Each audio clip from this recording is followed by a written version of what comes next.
హల్లెలూయా, హల్లెలూయా. రెండు చేతులు అందరూ పైకెత్తి హల్లెలూయా చెప్తాం.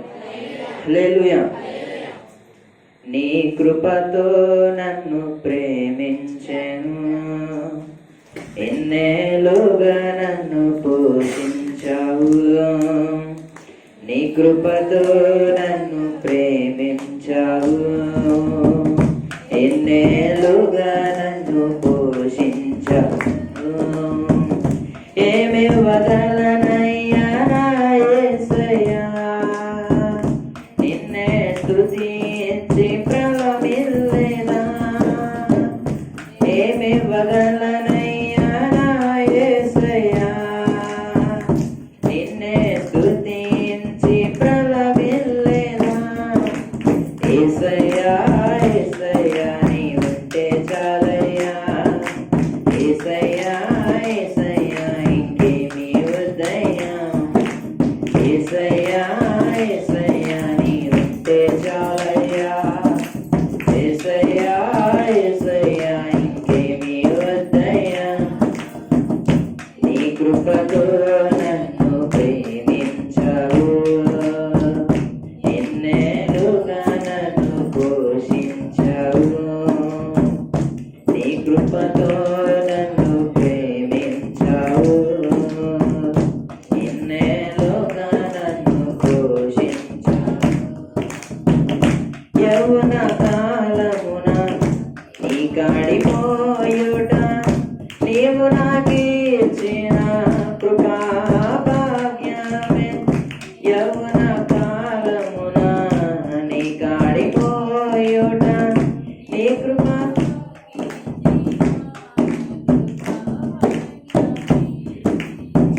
నిన్ను స్తుతించెదను, నిన్నే కొనియాడెదను, నీ కొరకై బ్రతికెదను నా జీవితమును. నిన్నే స్తుతించెదను, నిన్నే కొనియాడెదను, నీ కొరకై బ్రతికెదను నా జీవితమును. యేసయ్యా యేసయ్యా నీ ఉంటే చాలయ్యా, యేసయ్యా నీ వద్దయ్యా. యేసయ్యా యేసయ్యా నీ ఉంటే చాలయ్యా, యేసయ్యా యేసయ్యా ఇంకేమీ వద్దయ్యా. నీ కృపతో నన్ను ప్రేమించావు, ఎన్నేళ్ళుగా నన్ను పోషించావు. నీ కృపతో నన్ను ప్రేమించావు, ఎన్నేళ్ళుగా నన్ను పోషించావు.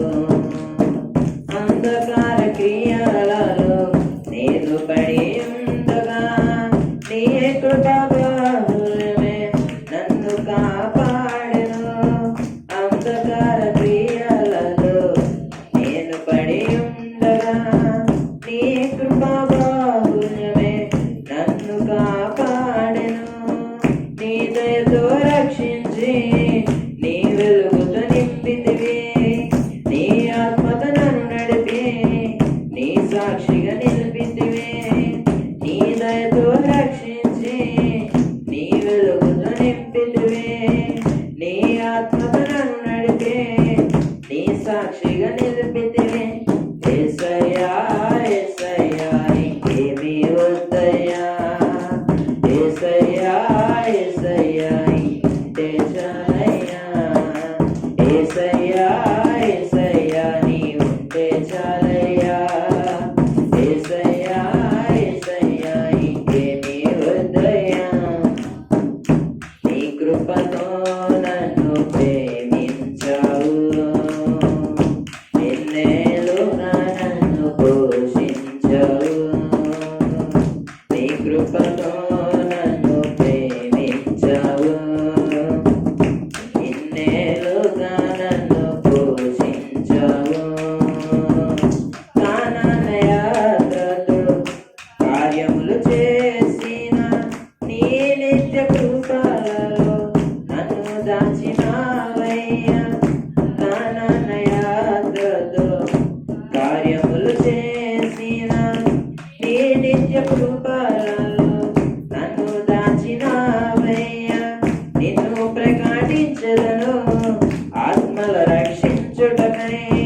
సన్నిధిలో ప్రార్థించి పరలోకం చేరదను.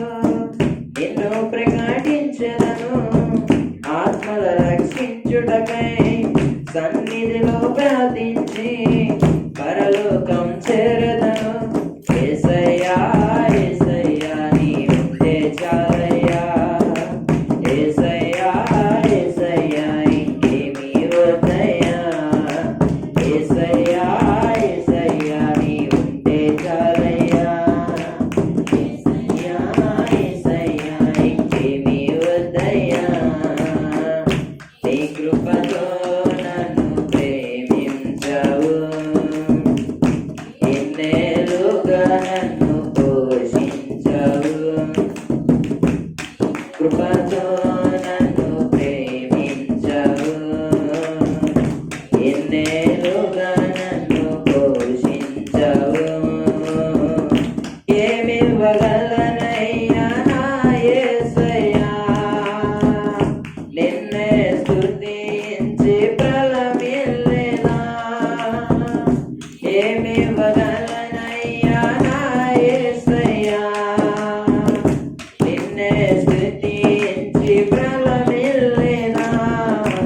యేసయ్యా యేసయ్యా నీ ఉంటే చాలయ్యా. యేసయ్యా యేసయ్యా ఇంకేమీ వద్దయ్యా. యేసయ్యా యేసయ్యా నీ ఉంటే చాలయ్యా.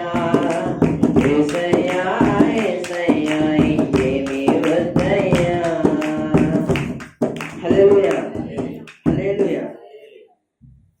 సమస్త మహిమ ఆయనకే చెల్లును గాక. ఆమేన్. మరి గడిచిన శనివారం నుంచి ఈ శనివారం వరకు మన బలిష్టమైన రెక్కలు మన దేవుడు మనల్ని ఎంతగానో కాపాడి ఈ శనివారం మనల్ని ఆయన సన్నిధిలో మనల్ని నిలబెట్టినందుకు ఆయనకి రెండు చేతులు ఎత్తి హల్లెలూయా చెప్తాం. ఆయన ఇంకోసారి స్తుతించుదాం. హల్లెలూయా. మరి బైబిల్ గ్రంథం నుంచి దేవుడు నాకు ఇచ్చిన ఈ భాగ్యాన్ని పాస్టర్ గారికి కూడా వచ్చి మీ అందరికీ వందనాలండి. మరి బైబిల్ గ్రంథం నుంచి ఆమోస్ గ్రంథము. దేవుడు నాకు ఇచ్చిన మాటలు మీతో కొన్ని క్లుప్తంగాను మాట్లాడి దేవుడు నాకు ఎంతో ఇచ్చిన మాటలను ఆయన్ని గణపరిచేలాగా ఆయన్ని వేడు. ఆమోస్ గ్రంథము 5వ అధ్యాయము 13-14 వచనం చదవండి. ఇది చెడు కాలం గనుక ఈ కాలమున బుద్ధిమంతులు ఊరకుండను. మీరు బ్రతుకున్నట్లు కీడును విడిచి మేలును వెదుకుడి. అలాగ చేసిన ఎడల మీరు అనుకుని చెప్పున దేవుడును సైన్యములధిపతియగు యెహోవా మీకు తోడుగా ఉండను. దేవుడి మాటలు దీవించిన గాక. మరి ఇక్కడ ఆమోస్ గ్రంథం 5వ అధ్యాయం 13-14 వచనంలో మనకి ఇక్కడ సెలవిచ్చిన ప్రవచనం ఏంటంటే ఇది చెడు కాలం కనుక. ఇది ఏ కాలం అంటండి? చెడు కాలం. నిజంగానే చెడు కాలం అంటారా? చెడు కాలమే. ఎందుకంటే ఆయన రాకడ రాని అన్నది ఆయన సమీపంలో ఉన్నప్పుడు ఎన్నో మనకు ఉగ్రతలు ఎన్నో మనం ఎదుర్కోవాల్సి వస్తుంది. ఇది ఎలాగో మనకి చెడు కాలమే. చెడు కాలం అని ఎలా చెప్పగలము? చెడు కాలం అంటే ఇంకా బయట ఎవరైనా తాగుబోతులు కానీ బయట దొంగతనం కానీ ఎంతగానో అంత. ఎందుకంటే 2 years బ్యాక్ అయితే కరోనా వైరస్ వచ్చింది. మళ్ళీ దాని తర్వాత ఇంకోటి ఏదో రావాల్సింది, ఫాక్స్గా ఏదో వస్తుందంటండి. మరి ఇదంతా మనకి చెడు కాలమే. మరి ఈ కాలం నుంచి మనం తప్పించుకోవడానికి దేవుడు ఇక్కడ సెలవిస్తుంది. ఇది చెడు కాలం కనుక ఈ కాలము బుద్ధిమంతుడు ఊరుకొని ఉండాలంటండి. ఇక్కడ చెప్తున్నాడు ఇక్కడ ఆమోస్ గ్రంథంలో తెలియజేసిన లేఖనం ఏంటంటే ఈ కాలము బుద్ధిమంతుడు ఊరుకొని ఉండును. మీరు బ్రతుకున్నట్లు కీడు విడిచి మేలు వెతుకుడి. ఇక్కడ బుద్ధిమంతులు అంటే దేవుడు తెలిసిన వాళ్ళు, దేవుని ఎరిగిన వారు. ఇక్కడ మనం దేవునిలో ఎదిగిన వాళ్ళము, దేవుని గురించి మనం తెలిసిన వాళ్ళము ఎవరైతే ఉన్నారో బుద్ధిమంతుడు మనం ఆ చెడు కాలంకి మనం దూరంగా ఉండాలని ఇక్కడ చెప్తున్నాడు. దూరంగా ఉండాలి. అదే రీతిగా మనం దాని దగ్గరికి వెళ్ళకుండా మనం సైలెంట్గా ఉండాలని చెప్తున్నాడు. ఊరుకని ఉండి మీరు బ్రతుకున్నట్లు కీడు విడిచి మేలు వెతుకుడి. మనం ఏమైతే కీడు చేసామో మన మనసుకు తెలుసు, మనం ఎటువంటి వాళ్ళమో మన హృదయానికి తెలుసు. మనం ఎటువంటి తప్పులు చేస్తున్నామో, ఎటువంటి ఏమైతే పనులు చేస్తామో మన హృదయానికి తెలుసు. మన హృదయాన్ని బట్టే మనం నడుచుకుంటాం. అటువంటిది ఇక్కడ మన కీడును విడిచి మేలుని వెతికిడే అంటున్నాడు. ఇక్కడ మనం ఏమైతే కీడు చేసాం, కీడు అంటే మనం ఏమైనా దేవుని దగ్గరికి దూరంగా ఉండకపోవచ్చు, బయట లోకాశలు ఎన్నో చేయొచ్చు, ఎంతో తప్పులు చేయొచ్చు, ఎన్నో మాటలు మాట్లాడవచ్చు, చెడు మాటలు మాట్లాడవచ్చు, వ్యసనాలుగా ఉండొచ్చు, ఎనీథింగ్. మనం ఇక్కడ ఉంటే కీడుని విడిచి మేలుని వెతికి మనం మేలు కోసం వెతకాలి అంటున్నాడు. ఇక్కడ మనం మేలు అంటే ఏమండి?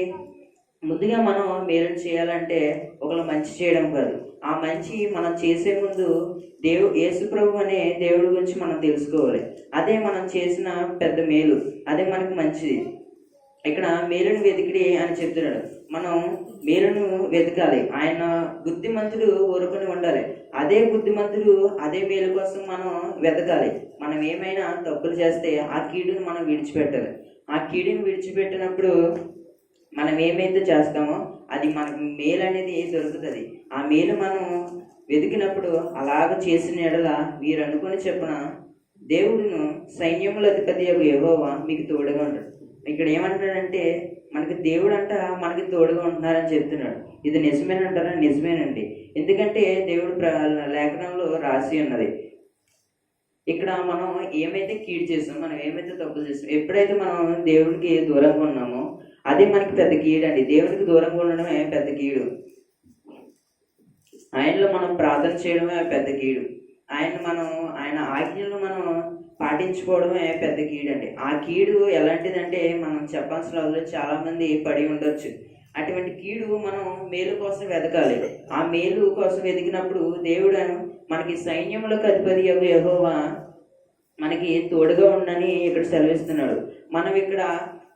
మన మేలు కోసం, మన మంచి కోసం మనం దేవుని ప్రార్థిస్తే మనకి ఎన్నో ఆశీర్వాదములు, ఎంతో మేలు, ఎంతో కృపని మనకు దయచేస్తాడు. కానీ మనం కీడు అంటే ఇంకా మనం ఇప్పుడు 2-3 కూర్చుండొచ్చు. ఆ 2-3 కూర్చున్నప్పుడు మనం కలిసి మాట్లాడుకున్నప్పుడు ఎన్నో మాటలు మాట్లాడుకుంటాం. అది ఎటువంటి మాటలు మాట్లాడుకుంటాం అంటే మనకు తెలుసు. అటువంటి మాటలు మనకి లోకాశల గురించి కానీ, ఏమైనా బయట విషయాల గురించి కానీ, పొరుగింటి విషయాల గురించి కానీ, ఎవరి గురించి కానీ, మన బంధువుల గురించి కానీ కొన్ని విషయాలు మనం అప్పుడప్పుడు తప్పుగా మాట్లాడతాం. అటువంటి మాటలు కూడా మనం మాట్లాడకూడదు. అందుకే ఇక్కడ ఇది చెడుకాలం కనుక అని ఇక్కడ దేవుడు మనకు సెలవిస్తున్నాడు. ఈ చెడుకాలంలో మనం ఉన్నాం కాబట్టి మనం జాగ్రత్తగా ఉండాలి. ఇది చెడుకాలం కనుక మనం జాగ్రత్తగా ఉంటే మనకి ఎంతగానో ఆశీర్వాదం. ఈ చెడుకాలంలో మన ఊరిక నుండి మనం సైలెంట్గా ఉండి ఆయన సన్నిధిలో ప్రార్థించి ఈ చెడుకాలంలో ఎవరైతే లోకాశల్లో పడిపోయి ఉన్నారో, ఈ లోకాశల్లో ఎవరైతే ఇబ్బంది పడుతున్నారో, ఎంతగానో బానిసలు అయిపోయారో, ఎంతగానో విగ్రహారాధన మునిగి ఉన్నారో వాళ్ళ కోసం మనం మేలు కోసం ప్రార్థన చేయాలి. వాళ్ళు మారినట్లు మనం ప్రార్థన చేస్తే ఎంతగానో మనకి కృప చూపిస్తాడు దేవుడు. అలాగే ఇంకో మాట తెలుసుకుందామండి. మలాకీ గ్రంథం. ఇక్కడ దేవుడు మనం ఇంకో మాట తెలుసుకుందామండి. మలాకీ గ్రంథము 3వ అధ్యాయము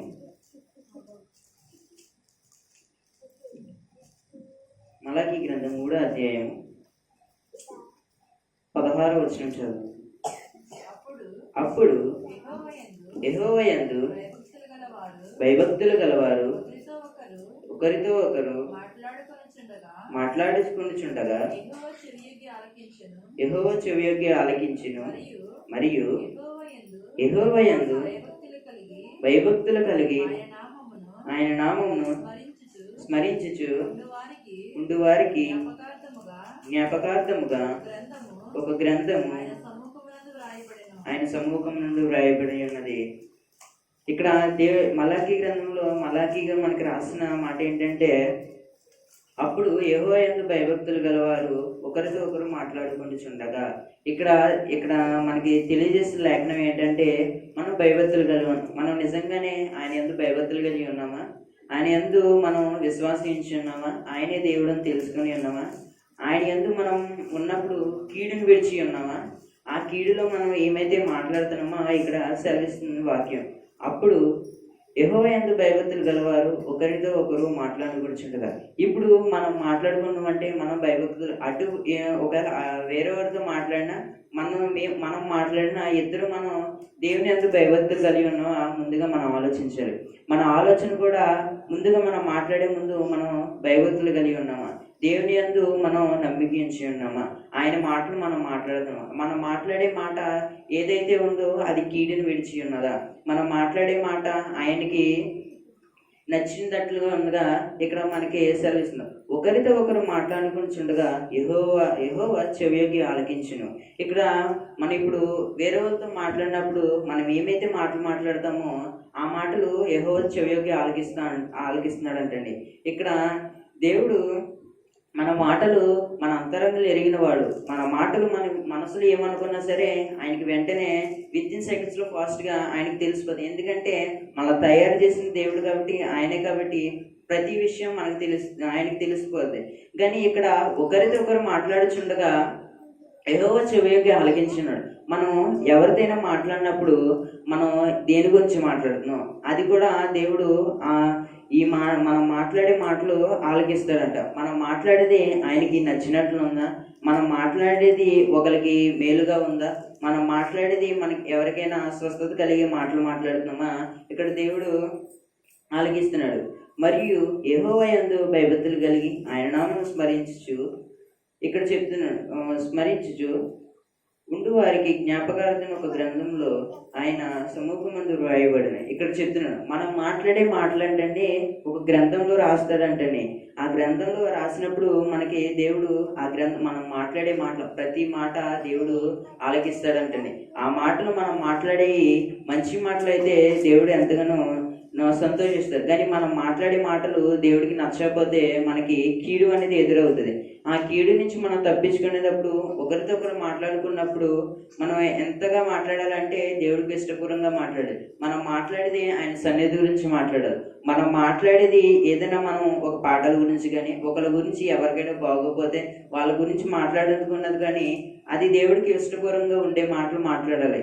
కానీ చెడు మాటలు మాట్లాడితే ఇక్కడ దేవుడు అది ఇష్టపడ్డాడు. కానీ మనం ప్రతి మాటలు మన చెడు మాటలు మాట్లాడినా ఏదైనా ఒకరిని తిట్టే మాటలు మాట్లాడినా ఒకరిని ఎవరి గురించో చెప్పే మాటలు మాట్లాడినా ఇక్కడ ప్రతి మాట అనేది ఆయన గ్రంథంలో రాసుకుంటాడంట. ఆ గ్రంథంలో రాసుకున్నప్పుడు దేవుడు తర్వాత మనకు సమాధానం చెప్తాడు.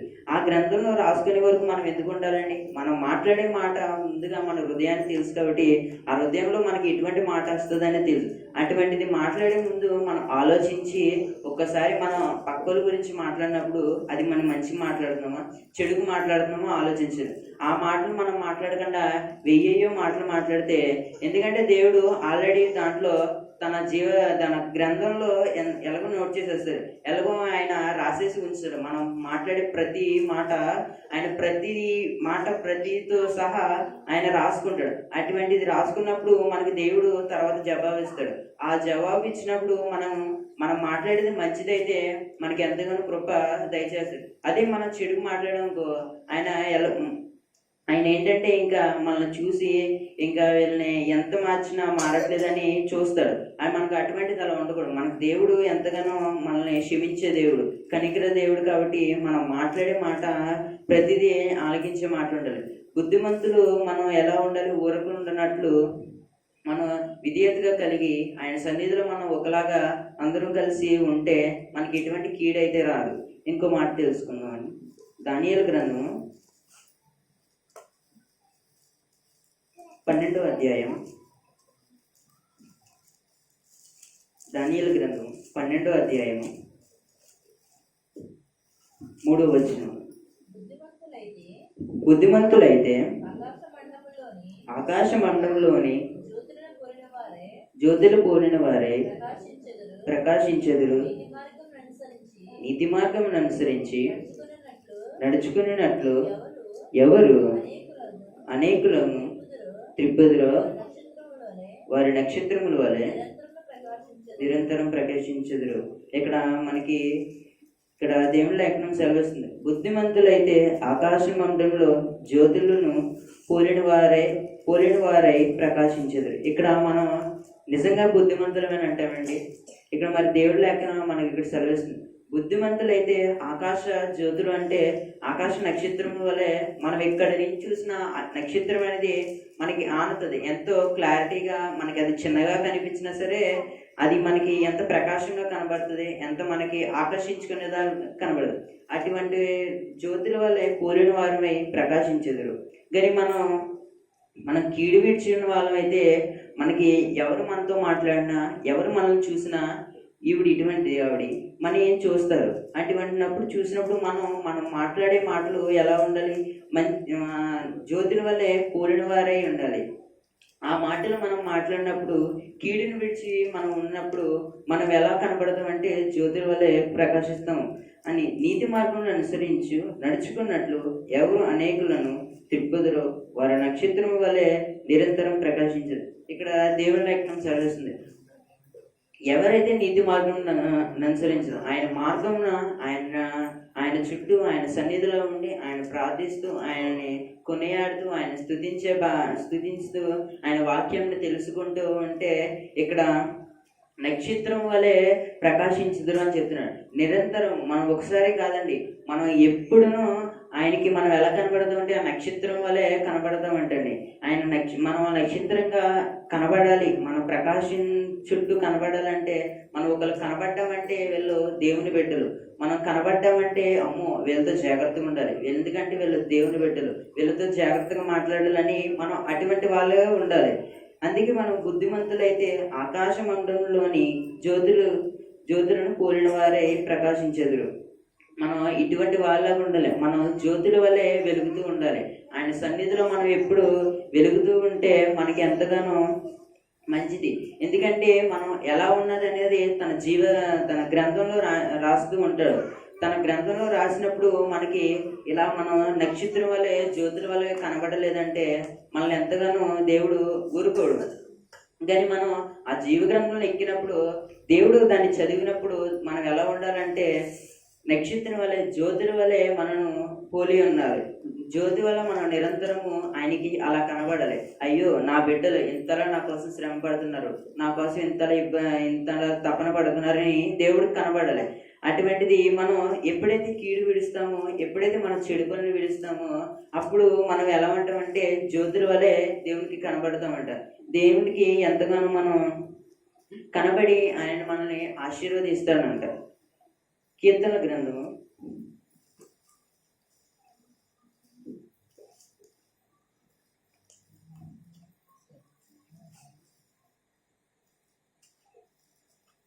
14వ కీర్తన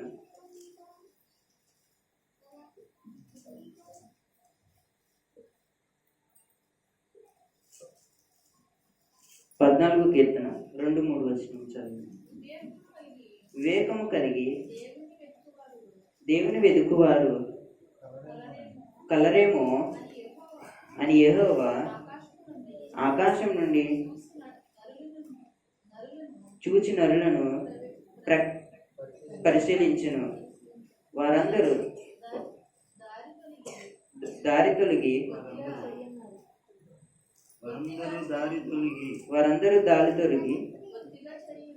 బొత్తిగా చెడి ఉన్నారు. మేలు చేయవారు లేరు, ఒక్కడును లేరు. ఇక్కడ దేవుడి లేఖనం సెలవిస్తుంది ఏంటంటే కీర్తనలో మనకి 14వ కీర్తన 2-3 వచనంలో వివేకము కలిగి దేవుని వెదుకువారు కలరేమో అని దేవుడు చేస్తున్నారు. మనం వివేకంగా ఉన్నామా?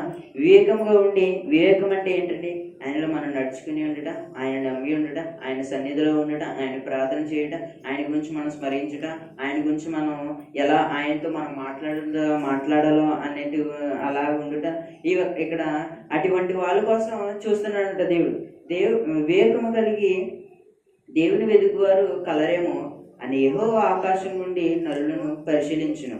ఇక్కడ లేఖనం సెలవిస్తుంది ఏంటంటే మనం వివేకంగా ఉన్నామా, ఆయనకి విధేయతగా ఉన్నామా, ఆయనకి దగ్గరగా ఉన్నామా, వాళ్ళ కోసం దేవుడు ఆకాశం నుండి తన సింహాసనం మీద కూర్చొనే చూస్తున్నాడంట. ఆయన సింహాసనం మీద కూర్చొని మనల కోసం చూస్తున్నాడు. నరులను పరిశీలించును అన్నాడు. మన మనుషుల్ని చూస్తున్నాడు. ఆకాశం నుండి చూస్తున్నాడు దేవుడు. మన దగ్గరికి రాలేదు కానీ ఆయన అక్కడి నుంచి చూసినా మనం ఏమైతే చేస్తున్నామో ప్రతిదీ క్లారిటీగా ఆయనకి కనబడిపోదు. ఆకాశం నుండి మనం చూస్తున్నాడు. దేని గురించి? వివేకము కలిగి దేవుని వెతుకోరు. ఆయన వెతికే వాడి గురించి దేవుడు చూస్తున్నాడంట. మరి దేవుడు ఎందుకు చూడాలండి? మనం అటువంటివి ఉన్నప్పుడు దేవుడు చూడాల్సిన అవసరం. మనం ఎలా ఉన్నామో ఆయనకి తెలిస్తే దేవుడు మనల్ని ఎంతగానో కృప చూపిస్తాడు. కానీ ఇక్కడ వివేకము కలిగి దేవుని వెతుకువారు కలరేమో అని చూస్తున్నాడు. మనం ఉన్నామా లేదని దేవుడి గురించి మనం వెతుకుతున్నామా? దేవుణ్ణి ఆరాధిస్తున్నామా? దేవుని తెలిసినా సరే దేవుడి దగ్గర ఉన్నామా మనం, లేదా బయట లోకాశలో ఉన్నామా అని దేవుడు చూస్తున్నాడంట. వారందరూ దారి తొలగి బొత్తిగా చెడి ఉన్నారు. దేవుడు ఆకాశంలో నుంచి చూసినప్పుడు దేవుని వెతుకువారు వారందరూ దారి తొలగి బొత్తిగా చెడి ఉన్నారు. ఎవరిని చూసినా అంట దేవుని వెతికేవారు లేరంట, బొత్తిగా చెడి ఉన్నారు. బొత్తిగా మొత్తానికి నాశనమై ఉన్నారంట. దేవుడు తెలిసినా సరే దేవుడిని పట్టించుకోకుండా, దేవుడి గురించి తెలిసినా సరే దేవుడు ఎవరో తెలియకుండా పక్క నుంచి వెళ్ళిపోయే వాళ్ళు ఉన్నారు. కానీ దేవుడి గురించి వెతికే వాళ్ళు లేరంట. మేలు చేయ వారు ఎవరునూ లేరు, ఒక్కడును లేడు అని ఇక్కడ దేవుడు లేఖనం మనకి స్వయంగా తెలియజేస్తుంది. మనం దేవుడు ఆకాశం చూసినప్పుడు మనం ఎలా కనబడాలంటే జ్యోతుల వలె కనబడాలి. మనం ఎలా కనబడాలంటే ఆయన గ్రంథంలో తెలిసినప్పుడు మన గురించి తెలుసుకున్నప్పుడు జ్యోతుల వలె అన్నారు. కానీ దేవుడు అక్కడిని చూసినప్పుడు అంట మనం బొత్తిగా దేవుడిని వెతికే వాళ్ళు ఎవరు లేరని ఇక్కడ దేవుడు లేఖనం సెలవిస్తుంది. ఇది చెడు కాలం కనుక మనం ఎలా ఉండాలంటే బుద్ధిమంతుడు ఊరుకున్నట్లు ఉండాలి. కానీ ఇక్కడ మనం అలా లేవు. ఎందుకంటే దేవుడి లేఖనం ఇక్కడ సెలవిస్తుంది వారందరూ బొత్తిగా దారి తొలగి ఉన్నారు అని చెప్తున్న దేవుడు. మనం అలా ఉండకూడదు. ఎందుకంటే మనం దారి తొలగి ఉన్నామా? దేవుడి గురించి చెప్పినా సరే కొంతమంది పట్టించుకోరు. ఎందుకంటే వేరే దేవుడు అని అంటారు, లేదా బైబిల్ దేవుడు, బ్రిటిష్ దేవుడు అని అంటారు. కానీ మనం ఆయన గురించి తెలుసుకుంటే ఆయనతో మన యుగయుగంలో కలిసి ఉండొచ్చు. కానీ మనం చెప్పినా సరే దేవుడి గురించి ఎవరు పట్టించుకోకుండా ఉంటున్నారు. అందుకే ఇక్కడ దేవుడు మేలు చేయవారు ఎవరు లేరు అని ఇక్కడ చెప్తున్నాడు. ఇది చెడుకాలం కనుక దేవుడు పైన చూస్తున్నాడు. ఈ చెడుగా ఎంతగానో వీళ్ళందరూ నశించిపోతున్నారు నా బిడ్డలని దేవుడు పైనుంచి చూసినప్పుడు, కానీ దేవుని కోసం వెతికే వాళ్ళు ఎవరూ లేరని దేవుడు చెప్తున్నాడు. మనకి అటువంటిది ఎందుకండి? మనం ఆయనలో ఉన్నప్పుడు దేవుడు మనల్ని చూసి సంతోషించాలి, కానీ దేవుని బాధ పెట్టే వాళ్ళగా ఉండకూడదు. మనం ఎలా ఉండాలంటే ఆయనలో మనం ఎప్పుడు ఆయన యందు నమ్మిక ఉంచి ఆయనలో మనం బాప్తిసం తీసుకుని కడిగి ఉండి ఆయన ప్రార్థన వాక్యం తెలిసేవారుగా ఉండాలి. కానీ ఇక్కడ దేవుడి లేఖనం సెలవిస్తుందంటే ఎవరు లేరని ఇక్కడ దేవుడు డైరెక్ట్గా చెప్పేస్తున్నాడు. కానీ మనం ఆయనలో నమ్మి అంటే దేవుడు ఆకాశం నుంచి చూస్తాడు. ఆకాశం నుంచి చూసినప్పుడు మనం ఎలా ఉండాలంటే జ్యోతులుగా వెలిగి ఉండాలి. ఆయన ఆకాశం నుంచి చూసినప్పుడు మనకి ఎంతగానో మేలులు చేస్తాడు, ఎంతగానో ఎటువంటి కీడులు ఉండవు. మనకి ఎటువంటి కీడు వచ్చినా ఆయన వెనక నుండి మనల్ని ఆ కీడులన్నింటిని తప్పిస్తాడు. అటువంటిది మనం ఉండాల్సింది. కానీ ఇక్కడ దేవుడి లేఖనం చెల్లిస్తుంది, కానీ ఎవరూ లేరని చెప్తున్నాడు. మనం ఎప్పుడు అలా ఉండకూడదండి. ఇది చెడు కాలమైనా సరే మనం ఊరుకుండి బుద్ధిమంతుడి వలె నీతిమంతుడి వలె మనం దేవుని సంధిలో ఎదగాలి. కానీ లోకాశలకు కానీ మనం వెళ్ళకూడదు. లోకాశల దగ్గరికి వెళ్ళకూడదు. విగ్రహారాధన చేస్తుండగా దాన్ని చూస్తుండగా మనం దాన్ని చప్పట్లు కొట్టడం కానీ మనం అలా అటువంటి వాళ్ళే ఉండకూడదు. కానీ దేవుడికి విధేయతగా ఉండాలి. అప్పుడు దేవుడు ఎంతగానో సంతోషిస్తాడు. అప్పుడు మనకి ఆశీర్వాదాలు ఎంతో చేస్తాడు. అదే కీర్తన గ్రంథం 103వ కీర్తన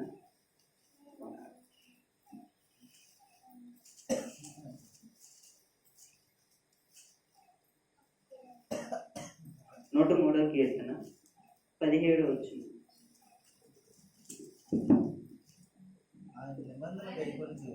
ఆయన నిబంధనను గైకొనుచు ఆయన కట్టడలను అనుసరించి నడుచుకున్న వారి మీద యెహోవా యందు భయభక్తులు గల వారి మీద ఆయన కృప యుగయుగములు నిలుచును. ఆయన నీతి వారికి వారి పిల్లలకు తరమును నిలిచిన. ఇక్కడ దేవుడు ఎంత మంచి గొప్ప లేఖనం మనకి ఇక్కడ సెలవిస్తున్నాడు. ఇక్కడంట మనం కీడుని విడిచినప్పుడు దేవుడు ఆయన నిబంధనలు మనం గైకొనిచున్నప్పుడు, ఆయన నిబంధనలు మనం నడుచుకున్నప్పుడు దేవుడు మనకి ఎటువంటి మేలు ఇస్తున్నాడంటే ఇక్కడ ఆయన నిబంధన గైకొనొచ్చు ఆయన కట్టడలను అనుసరించి నడుచుకున్న వారి మీద యెహోవా యందు భయభక్తులు గల వారి మీద ఆయన కృప యుగయుగములు నిలిచిన అన్నాడు. ఆయన నిబంధన ఏంటండి? ఆయన నిబంధన పాటలు, ఆయన గురించి మనం దేవుని గురించి ఒకరికి చెప్పడం, ఒకరిని రక్షించడం, ఒకరిని మార్చడం, ఎవరైనా చెడిపోతుంటే వాళ్ళని దేవుని దగ్గర తీసుకురావడం, మనం బైబిల్ చదవడం, మన ఇంట్లో వాళ్ళందరినీ క్రమంలో ఉంచడం, దేవుని దగ్గర క్రమంలో ఉంచడం. ఆయన నిబంధన గైకొనుచున్నప్పుడు దేవుడు మనకి ఎటువంటి ఆశీర్వదిస్తున్నాడంటే కృప యుగయుగమును నిలిచును, ఆయన నీతి వారి పిల్లల తరమునకు నిలుచును. మనకే కాదంటని మనం దేవుని దగ్గర ఉన్నప్పుడు, కీడుని విడిచినప్పుడు మనకి ఎటువంటి ఆశీర్వాదాలు ఇస్తారంటే మనకే కాదు కానీ మన పిల్లలకు కూడా ఎంతగానో దేవుడు ఆశీర్వదిస్తాడు. కానీ ఎంత మంచి దేవుడు అండి మన దేవుడు. కానీ ఇక్కడ దేవుడు మనం ఎలా తెలుసుకోవాలంటే, ముందుగా మనం కీడుని విడిచినప్పుడే మనకి దేవుడు ఎవరో తెలుస్తుంది. మనం ఆ కీడు నుంచి బయటకు వచ్చి దేవుడి గురించి తెలిస్తే మనకు దేవుడు ఎవరని తెలుస్తుంది. మన తండ్రి అయిన దేవుడి గురించి మనం తెలుసుకోవాలంటే మనం ప్రార్థన ఉండాలి, వాక్యం ఉండాలి. ముందుగా మనం రక్షించి ఆయన దగ్గరికి వస్తే మనకి ఎంతగానో ఆశీర్వాదం. అప్పుడు దేవుడు మనల్ని చూసి ఎంతగానో మనల్ని ఆశీర్వదించి మనకి ఎంతగానో కృపయోగములు మనం నిలిచాను. ఆయన నీతి వారి పిల్లల తరమును నిలిచాను. అందుకే ఇక్కడ చెప్తున్నాం, మనకే కాదంటే మన పిల్లలకు కూడా ఎంతగానో దేవుడు మంచి ఆశీర్వాదాలు ఇస్తాడు. ఎందుకంటే దేవుడు ఎంత గొప్ప దేవుడు అంటే, మనం చూస్తుండగానే మన ఎదురుగా దేవుడు ఎంతో ఆశ్చర్య కార్యం చేస్తాడు. అటువంటి కార్యం చేయడు దేవుడు ఒక్కడే. ఆయనకి మనం ఏమిచ్చి చెప్పగలం? అందుకే ఆయనని ఏమి వద్దు కానీ మీరు నన్ను నమ్మండి, నా గురించి తెలుసుకోండి, నా గురించి తెలుసుకొని ఒకరికి చెప్పండి, ఒకరిని మార్చండి అని చెప్తున్నాడు దేవుడు.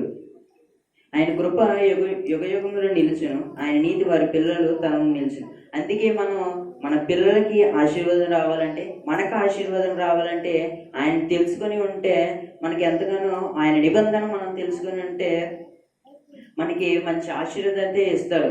మనం ఎప్పుడైతే కీడుని విడిచిపెడతామో, ఎప్పుడైతే మనం మేలు కోసం వెతుకుతామో, అప్పుడు ఆయన కృప అనేది మన మీదకి చూపిస్తాడు. ఆయన కృప చూపించినప్పుడు దేవుడు మనకి ఎంతగానో మెరకలు చేస్తాడు, ఎంతగానో మనకి ఆశ్చర్యకార్యాలు చేస్తాడు. ఆయన్ని మనం ఊహించలేకుండా మనం ఎదురుగా నుంచుంటాం, కానీ మనకు కావాల్సింది మనం ఏమైతే మనం ఇబ్బంది పడుతుందో మనం ఊహించలేక మనం ఎదురుగా ఉన్నా సరే మనకి అవి ఎంతగానో జరుగుతాయి. అలా జరగాలంటే ముందుగా మనని నిబంధనలు గైకొని ఉంటే అప్పుడు దేవుడు మనకి ఎంతగానో సహాయం చేస్తాడు. అందుకే 128వ కీర్తన 1వ వచనంలో ఉంటుంది, యెహోవా యందు భయభక్తులు ఆయన త్రోవని యందు నడిచేవారందరూ ధన్యులు అని చెప్తారు లేఖనం. యెహోవా యందు భయభక్తులు కలిగి ఆయన యందు మనం భయభక్తులు కలిగి ఉన్నామా, ఆయన యందు మనం నడిచి ఉన్నామా? ఇక్కడ దేవుడు చూస్తున్నాడు. ఆయన త్రోవలో యందు నడిచేవారందరూ, ఆయన త్రోవలో ఆయన సన్నిధి కానీ, ఆయనతో నడిచింది కానీ, ఆయనతో ప్రార్థన చేయడం, ఆయనతో సందేహించడం కానీ, ఆయనతో మాట్లాడటం కానీ మనం ఉన్నప్పుడు నడిచే వరం ధన్యులు అంటున్నాడు. ఇక్కడ దేవుడు ఎంత గొప్ప మాట ఇచ్చాడంటే, డైరెక్ట్గా మనకి ధన్యులని ఇచ్చేస్తున్నాడు. మనకి డైరెక్ట్గా ఇంత మనకి ఆశీర్వాదం ఇచ్చినప్పుడు మనం బయటికి వెళ్ళాల్సిన పని ఏముందని మనం ఇంచక్క మనకి దేవుడి సన్నిధిలో ప్రార్థన చేయొచ్చు. మనకి ఏవైతే అవసరతలు లేని దాని గురించి ప్రార్థించు. మనకి ఏమైనా ఉద్యోగాలు ఉంటే అవి చేసుకొని వెంటనే మనం మళ్ళీ దేవుని సన్నిధికి వచ్చేసి మనం ఏమైనా వ్యాపారాలు చేసినా, మనం ఏమైనా షాప్లో అయినా పని చేసినా అవన్నీ చూసుకొని ఆయన యందు నడిచి, త్రోవలో యందు నడిచి వారందరూ వస్తే ధన్యులు అని చెప్తున్నాడు. మరి అంత ధన్యులు మనం అవ్వాలంటే ఆ గ్రంథంలో మనం మన గురించి రాయాలంటే మనం ముందుగా ఆయన కీడు పిలిచి మనం గ్రంథం ఆయన విప్పి చూస్తే మనం జ్యోతుల వల్ల వెలగాలి. ఆ జ్యోతులు వెలిగినప్పుడు మనకి ఎంతగానో దేవుడు ఎలా చూస్తాడంటే, వీరు నా బిడ్డలని గర్వంగా చూస్తాడు. మనం అలా ఉండాలి, కానీ దేవుని బాధ పెట్టే వాళ్ళు ఉండకూడదు. అలా ఉండకూడదు. కీర్తన 34 14 వచ్చింది. కీడు చేయటమా అని మేలు చేయము, సమాధానం వెతికి దాన్ని వెంటాడు. మనం ఆమోసు గ్రంథంలో 15వ అధ్యాయం 13వ కీడు గురించి మాట్లాడు. కీడు చేయటమా అని మేలు వెతుకుమని చెప్తున్నాడు. ఇది చెడు కాలం కనుక మనం ఎలా ఉండాలంటే కీడు చేయటం ఒకరి గురించి మనం నిందలేసే వాళ్ళు ఉండకూడదు. ఒకరి గురించి మనం చెప్పామంటే వాళ్ళ గురించి చెప్పామంటే మనం మంచిదై ఉండాలి, కానీ వాళ్ళ గురించి ఇవిడు ఇటువంటి కానీ ఆయన ఇటువంటి వాళ్ళు అని మనం చెప్పేవాళ్ళు ఉండకూడదు. వాళ్ళ గురించి మనకు చెడుగా తెలిసినా సరే వాళ్ళ గురించి ప్రభువా వీళ్ళని క్షమించి, వీళ్ళు ఏమైతే చేశారో వాళ్ళ తప్పులు క్షమించని ప్రార్థన చేయాలి. ఒకరి గురించి మనం చెడుగా మాట్లాడకూడదు. మనం మాట్లాడినప్పుడు ఆయన గ్రంథంలో ఆయన విప్పినప్పుడు మనకి ఎటువంటి శిక్ష వేస్తాడు, నరకంలో పడేస్తాడు. అటువంటిది మనకి అవసరం లేదండి. ఎందుకంటే మనం ఆయన దగ్గర మన విధేయతలుగా ఉండి భయభక్తులు కలిగితే ఆయన దగ్గర మనల్ని చూడగానే జ్యోతుల వలె, తేజస్సుల వలె మనం అంతడి. మనం అలా ఉండాలి, కానీ లోకాశలలో పడిపోయి మనకి విగ్రహాలను దూరంగా ఉండి ఎంతగానో మనం అలా ఉంటే దేవుడు చూసి సహించండి. మనం అలా ఉండకూడదు. దేవుడిని బాధ పెట్టే వారికి ఉండకూడదు, కానీ సంతోషించే వారిగా చేయాలి. ఎంతగానో మనం సంతోషించి చేస్తే ఎంతగానో మనకు కృప చూపిస్తాం. మనం అలా ఉండాలి, కానీ మనం ఎటువంటి తప్పులు చేస్తూ అలా ఉండకూడదు. ఇది చెడు కాలం కనుక మనం జాగ్రత్తగా ఉండాలండి. ఎందుకంటే ఈ కాలంలో మనకి ఎంతగానో బాధలు రావచ్చు, ఎంతగానో ఇబ్బందులు రావచ్చు. మనం మన శ్రమలలో ఆయనని మొర్ర పెట్టాలి. ఆయన శ్రమలో మనకి ఏమైతే కావాలో మొర్ర పెట్టినప్పుడు ఆయన మనకి ఫలితం అయితే ఇస్తాడు. శ్రమలలో ఆయన మొర్ర పెట్టినప్పుడు ఆయన మనకి ఉత్తరం ఇచ్చును అని చెప్పి 120 కీర్తన 1వ వచనంలో మన కీడును విడిచిపెట్టినప్పుడు మన శ్రమలు ఏమైతే ఉన్నాయో వాటి గురించి మనం ప్రార్థన చేస్తే దేవుడు మనకి ఎంతగానో సహాయం చేస్తాడు. కానీ మనం ఆ కీడు విడిచిపెట్టకుండా మన శ్రమల గురించి, మన ఇబ్బందుల గురించి, మనకి ఏదో అయిందని వాటి గురించి ప్రార్థన చేస్తే అది మనకి జరగదండి. మనం ముందుగా కీడును విడిచి మనం మేలు కోసం వెతికినప్పుడే దేవుడు సహాయం చేస్తాడండి. దేవుడు ఎంత అద్భుత కార్యం చేయవాడండి. మన కళ్ళ ఎదుటంగానే దేవుడు ఒకళ్ళని మార్చుతాడు. కళ్ళ ఎదుటంగానే మనకి ఏమైనా అవసరతలు ఉన్నాయి, కళ్ళ ఎదుటగానే చేస్తాడు. అటువంటి దేవుడు మనం ఉంచుకొని మన లోకాశంలోకి వెళ్ళడం ఎందుకండి? అందుకే మనం మాట్లాడేటప్పుడు కూడా ముందు వెనక ఆలోచించాలి. మనం మాట్లాడేది మంచిదైతే, మనకి దేవుని నచ్చేదైతే మనం మాట్లాడాలి. లేదంటే అటువంటి మాటలు మనం మాట్లాడకూడదు. మనం మాట్లాడే మాటలు కూడా ఎంతగానో దేవుడికి నచ్చేవాడు ఉండదు. అందుకే దేవుడు ఎంతగానో ఆశ్చర్యకార్యాలు చేయవాడు. గాడ్ ఈజ్ ఏ మిరాకిల్ అని అంటారండి ఇంగ్లీష్లో. దేవుడు ఎంతగానో అద్భుత కార్యాలు చేయవాడు దేవుడు అని అంటారండి. అటువంటి కార్యాలు చేసే దేవుడు మనం వదులుకోవడం ఎందుకు చెప్పండి? మనం మాట్లాడేటప్పుడు కూడా మనం ముందు వెనక ఆలోచించాలండి. ఎందుకంటే ఇది చెడు కాలం. మనం ఏ టైంలో ఎటు వెళ్తామో కూడా తెలియదండి. మనకి సడన్గా ఇప్పుడు దేవుడి దగ్గరే ఉన్నట్లు ఉంటాం, కానీ ఆ టైం మనకి తెలియకుండానే మనమే మారిపోతాం, దేవునికి దూరం అయిపోతాం. మనకి తెలియకుండానే ఎంతగానో దూరం అయిపోతాం. మనం అనుకుంటాం దేవుడి దగ్గర ఉన్నామని అనుకుంటాం, కానీ మనం ఉండేది లోకాశలలో ఉంటాం. మనం ఉండేది బయట దేవునికి దూరంగా ఉంటాం. మనం ఉండేది దేవుని సన్నిధికి దూరంగా ఉంటాం. మనం ఉండేది పరిచయకు దూరంగా ఉంటాం. కానీ మనమేమనుకుంటాం దేవునికి దగ్గరగా ఉన్నామని అనుకుంటాం. మనం ఆలోచన చేస్తే ఒక్కసారి మనం ఆలోచన చేసినప్పుడు ఆయనకి దగ్గరగా ఉన్నామా, చెడు లోకం నుంచి మనం దూరంగా ఉన్నావా అని ఆలోచించినప్పుడు మనం ఆలోచిస్తే అప్పుడు మనకు ఆలోచన కలిగి మళ్ళీ మనం దేవుని దగ్గర రావాలి. దేవుని దగ్గర రాకపోతే ఆయన గ్రంథం విప్పినప్పుడు మనం చెడుగా కనపడకూడదండి. ఎంత చెడు కాలమైనా సరే ఆయన సన్నిధిలో మనం ఒక పునాదిగా నిలబడితే ఎంతగానో మనకి ఆయన కృప యుగములు నిలిచిను అని. ఆయన కృప మనకు కావాలంటే మనం ఏం చేయాలండి? ఆయన కృప మనకు కావాలంటే మనం ఏం చేయాలంటే మనకి ఏమైతే ఇబ్బందులు ఉన్నా వాటిలన్నింటినీ మనని పరీక్షించుకునేలాగా మనం ప్రార్థన చేయాలండి. మనం ప్రార్థన చేసే ముందు మనం ఎటువంటి వాళ్ళం అనేది తెలుసుకోవాలి. మనం ప్రార్థన చేసే ముందు మనం ఎలా ఉన్నామో తెలుసుకోవాలి. విధేయత కలిగి ఉన్నామా, ఆయనకి చెడుగా ఉన్నామా, బయట వాళ్ళకి ఒకరు నచ్చనిగా ఉన్నామా, ఒకరి గురించి మనం చెడుగా మాట్లాడుతున్నామా మనం ఆలోచించు. మనకి ఎన్నో పనులకు వెళ్తే ఎంతోమంది తిడతారు, కానీ వాటి గురించి మనం పట్టించుకోకుండా ఆయన యందు మనం నమ్మకిస్తే దేవుడు వాళ్ళందరినీ క్షమించమని మనం ప్రార్థన చేయాలి. కానీ వీళ్ళు తిట్టారని మనం ఉంటే అది మనకు మంచిది కాదండి. ఒకరిని క్షమించమన్నాడు కానీ ఒకరిని కొట్టమని చెప్పలేదండి దేవుడు. అందుకే వాళ్ళని క్షమించి వాళ్ళ కోసం ప్రార్థన చేయాలి. ఎందుకంటే ఇది చెడు కాలంలో ఉంది. ఈ చెడు కాలంలో ఉన్నది కాబట్టి మనం ఎంతగానో ఆయన దగ్గర ఉండాలి. కానీ మనకు తెలియకుండా మనం లోకాశలోకి వెళ్ళిపోతాం. ఆ లోకాశల నుంచి మనం బయటికి రావాలంటే ముందుగా ఆయన గురించి మనం తెలుసుకునేలా ఉండాలి. మరి ఇంతవరకు నేను మాట్లాడిన మాటలు, ఈ చిన్న మాటలు దేవుడు దీవించమని, ఈ చిన్న మాటలు దేవుడు దీవించును గాక. ఆమేన్.